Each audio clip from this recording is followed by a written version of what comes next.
नमस्कार दोस्तों, आप सभी का हमारी YouTube चैनल विज्ञान शब्दांश में स्वागत है। दोस्तों, आज इस कहानी में आप सुनेंगे कि एक तोते के जोड़े जो शिव भक्त थे, उन्होंने मरी हुई बूढ़ी माँ को कैसे जिंदा कराया। तो आइए कहानी को अब शुरू करते हैं। मन के हारे हार, मन के जीते जीत, शिव की शरण में जो गया, शिव ने दिया आशीष। दोस्तों, एक तोते का जोड़ा आम के कोटक पर रहता था। उसके करीब ही एक बड़ा सा शिव मंदिर था और उस शिव मंदिर में जब भी पूजा पाठ सुबह शाम होता, तब वे दोनों तोते जोड़े भगवान शिव की आराधना करते और घंटों घंटों तक महादेव की भक्ति में लीन रहते। इतनी निस्वार्थ भक्ति करते कि उन्हें अपने तन मन का कोई पता नहीं चल पाता। और उन दोनों पक्षियों का रोज का यही नियम था। सुबह शाम जब भी मंदिर में घंटी बजती और आरती होती, तब वे पक्षी उस मंदिर में पहुंच जाते और भगवान शिव की आराधना करने लगते। उसके बाद अपने बच्चों के लिए और अपने लिए चारा पानी का व्यवस्था करते। इस तरह से उस तोते के जोड़े का नियम ही बन गया था। दोस्तों, उसी मंदिर के पास में थोड़ी दूर पर एक घर था, जिसमें एक साधु एवं उनकी पत्नी थी, जो उम्र में वृद्ध हो चुके थे। बूढ़ी माँ को कोई संतान नहीं था और कुछ दिन बीतता उसके पति का स्वर्गवास हो गया। अब बूढ़ी माँ अकेली बची थी। उसके आगे पीछे देख रेख करने वाला कोई नहीं था।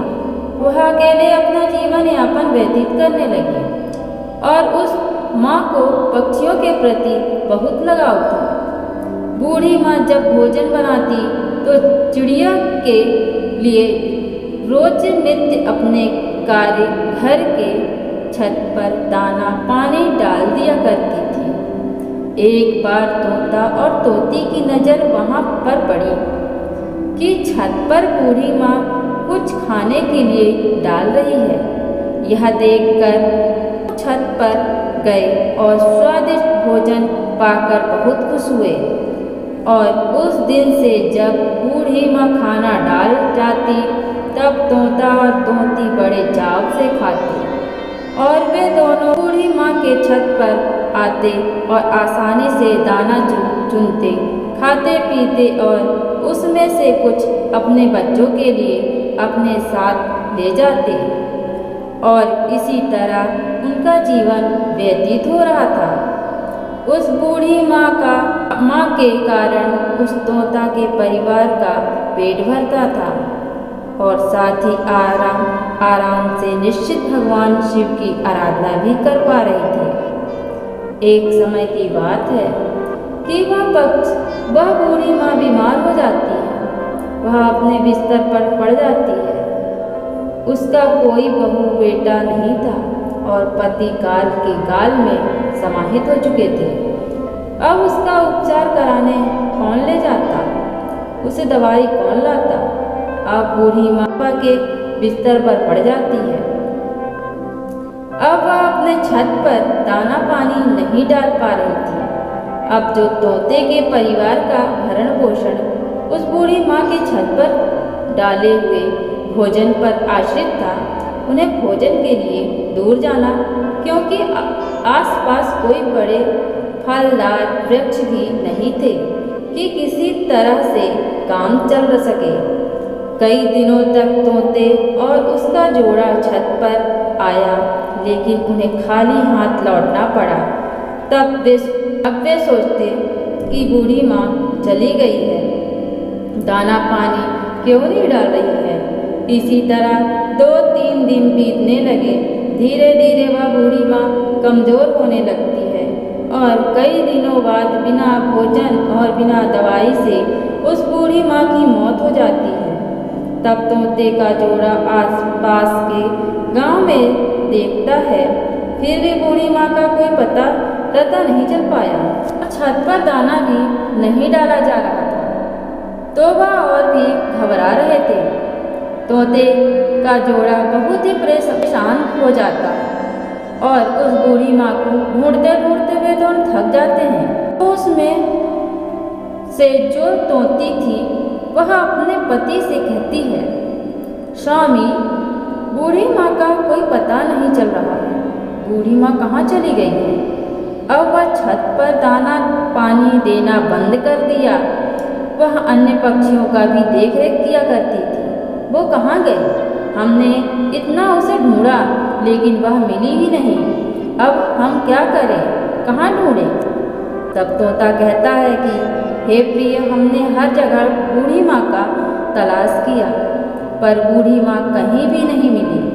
हर जगह मैंने ढूंढा पर घर के अंदर भी अभी तक नहीं देखा। उसके घर में जाकर देखना चाहिए, शायद वह बीमार तो नहीं। अब कहने के बाद वह तोता और तोती बूढ़ी माँ के घर में प्रवेश करने की कोशिश करते हैं पर अंदर से दरवाज़ा बंद था। तब वे आंगन की ओर उड़कर गए और खिड़की से देखा तो बूढ़ी माँ अपने बिस्तर पर लेटी है। उसके शरीर में कोई हलचल नहीं और शांत चित्त शरीर दिख रहा था। तोता और तोती ने अपनी आवाज़ से जोर से चिल्लाया, फिर भी उस बूढ़ी माँ पर कोई असर नहीं हुआ। तब तोते ने कहा, ऐसा लगता है इस बूढ़ी माँ के प्राण पखेरु उड़ गए। देखने के बाद दोनों बहुत निराश और उदास हो गए। उन्हें बहुत दुख हुआ। इस तरह शाम हो जाती है। जब मंदिर का घंटा बजता है तो आरती होने लगती है। फिर भगवान शिव मंदिर में दोनों पक्षी पहुँचते हैं और एक अनवरत भक्ति में लीन होकर भगवान शिव की आराधना करने लगते, उनका जप करने लगते। इस तरह से भक्ति भाव में डूबे करुणा के स्वर में शिव जी को प्रसन्न करते और ज़्यादा समय बीत जाता और वे बिना खाए पिए लगातार महादेव का भक्ति में लीन रहते। 4 दिन बीत जाता है। उन पक्षियों ने महादेव की भक्ति करना नहीं छोड़ा। महादेव की करते रहे। कठोर भक्ति देखकर महादेव बोले, भोलेनाथ बड़े प्रसन्न होते हैं और तोते के जोड़े को दर्शन दे देते हैं और कहते हैं, हे प्रिय तोते, तुम्हें क्या चाहिए? तुम जो मांगो तो मैं तुम्हें दूंगा। तब तोते ने कहा, हे प्रभु, हमें कुछ नहीं चाहिए, हमें बस एक चीज़ चाहिए। बस आप हमारी बूढ़ी माँ को पुनः उसकी आत्मा को फिर से हमें लौटा दीजिए, उन्हें जीवित कर दीजिए, बस हमें यही चाहिए। तब भोलेनाथ ने कहा, हे तोते, ये सृष्टि का नियम है।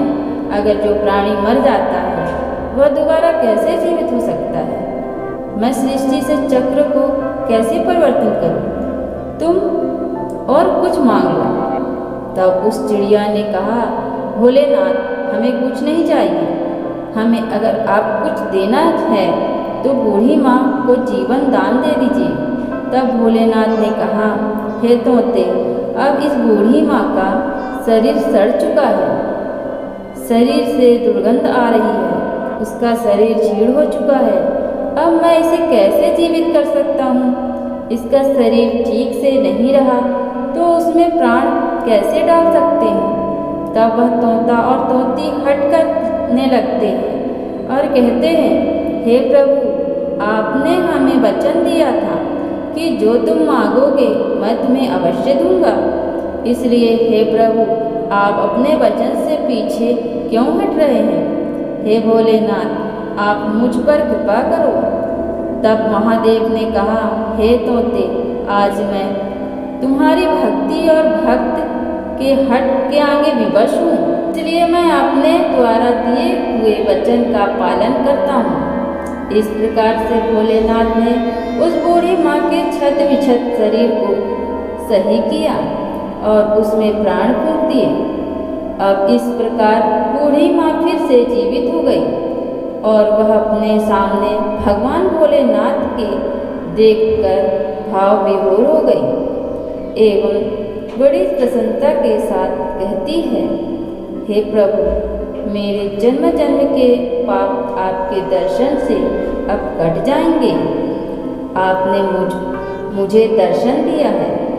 हे प्रभु, हमने ऐसा क्या पुण्य कार्य किया है कि आपने मुझे जीवित कर दिया। तब भगवान शिव ने कहा, हे बूढ़ी माँ, मैं तुम्हारे कारण जीवित किया। मैं तुम्हें उन दोनों तोते जोड़े की अनन्य भक्ति के प्रभाव से जीवित किया। दिन रात बिना अन्न जल के मेरी पूजा की कारण मैं प्रसन्न होकर उन्हें आशीर्वाद दिया। उन्हीं की वजह से आज तुम जीवित हो पाई। वह पक्षी कोई और नहीं, तुम्हारी छत पर जो तोते का जोड़ा रोज दाना चुगने आता था, उसी ने भक्ति की है। यही कारण है कि यह सब संभव हो पाया है। यह कहते हुए भोलेनाथ बूढ़ी माँ को सुखी रहने का आशीर्वाद दिया और अंतर्ध्यान हो गए। फिर बूढ़ी माँ से अपने छत पर दाना पानी रखने लगी। तोते का जोड़ा उसके छत पर आते और पानी पीते तथा दाना चुगते। एक बार बूढ़ी माँ उस जोड़े से कहा, तुमने मुझे जीवन दान दिया है, भगवान भोलेनाथ की आराधना किया है। तुमने स्वयं के लिए वरदान न मांगकर मेरे जीवित होने का वर मांगा। हे तोते, मैं चाहती हूँ कि तुम मेरे घर पर ही रहो और मेरे आँखों के सामने रहो। इतना सुनने के बाद बूढ़ी माँ का प्रस्ताव स्वीकार करते हैं तथा बूढ़ी माँ के घर पर रहने लगते हैं। इस प्रकार दिन बीतने लगते हैं और बूढ़ी माँ का चर्चा गांव-गांव फैलने लगता है। एक बूढ़ी माँ जो मरकर भी जीवित हो गई और उसमें अजीब सी शक्ति आ गई। इस तरह से बूढ़ी माँ के पास धीरे धीरे ऐसे लोग आने लगे जो दुखी तथा रोगी हैं। उनके पास आते और अपना कारण बताते, जिस पर वह भगवान भोलेनाथ की पूजा पाठ कर दिया करते। तब उन लोगों का दुख दूर हो जाया करता। इस तरह धीरे धीरे लोग ठीक होने लगे और बूढ़ी माँ के पास अपना इलाज कराने आते। इसी प्रकार दिन बीतते रहे। अब बूढ़ी माँ का शरीर काफी जर्जर हो गया था। उसने शिव भक्ति में लीन होकर उसी स्थान पर अपने घर में ही समाधि ले लेती। दोस्तों, आपने इस कहानी में देखा कि एक तोते के जोड़े ने उस बूढ़ी माँ को कैसे अपने अखंड भक्ति के प्रभाव से कैसे जीवित करने में भूमिका निभाई और वह बूढ़ी माँ भोलेनाथ की कृपा से कैसे जीवित हो गई एवं उसके बाद बूढ़ी माँ ने कैसे लोक कल्याण का काम किया। दोस्तों, इस कहानी से हमें यह सीख मिलती है कि हमें कभी भी दूसरे पर निर्भर नहीं रहना चाहिए, क्योंकि जब तक बूढ़ी माँ जीवित थी तब तक जैसे ही बूढ़ी माँ ने समाधि में लीन हो गई, तब से दोबारा तोते के जोड़े को भोजन ढूंढने में दिक्कत होने लगी, क्योंकि उन्हें आदत नहीं था। अभी तक पका पकाया भोजन मिल जाता था। इसलिए दोस्तों, कभी भी कठिन परिस्थिति आने पर हमें अपने आप को पहले से ही तैयार रखना चाहिए तथा अन्य के भरोसे पर निर्भर नहीं रहना चाहिए। आज व्यक्ति मेरे लिए है, कल नहीं रहेगा, तो मैं अपने आप को कैसे संभाल पाऊंगा, यह सोचना चाहिए। हम अगर भगवान का सच्चे मन से निराधार भक्ति करेंगे तो हमें उस भगवान का दर्शन जरूर होगा, तो हमारे पाप जरूर कटेंगे और कष्ट अवश्य दूर होगा। लेकिन दोस्तों, भक्ति के साथ साथ अच्छे कर्म करें, तभी आपको सांसारिक सुख का अनुभव होगा एवं भक्ति का मार्ग भी प्रशस्त होगा। मुझे उम्मीद है कि यह कहानी आपको जरूर पसंद आई होगी। आप कमेंट के माध्यम से जरूर बताना। अगर आप हमारे चैनल में पहली बार आए हैं तो चैनल को सब्सक्राइब जरूर करें, क्योंकि आपके सपोर्ट से ही हम और बेहतर कहानी लाने का प्रयास कर सकते हैं। धन्यवाद।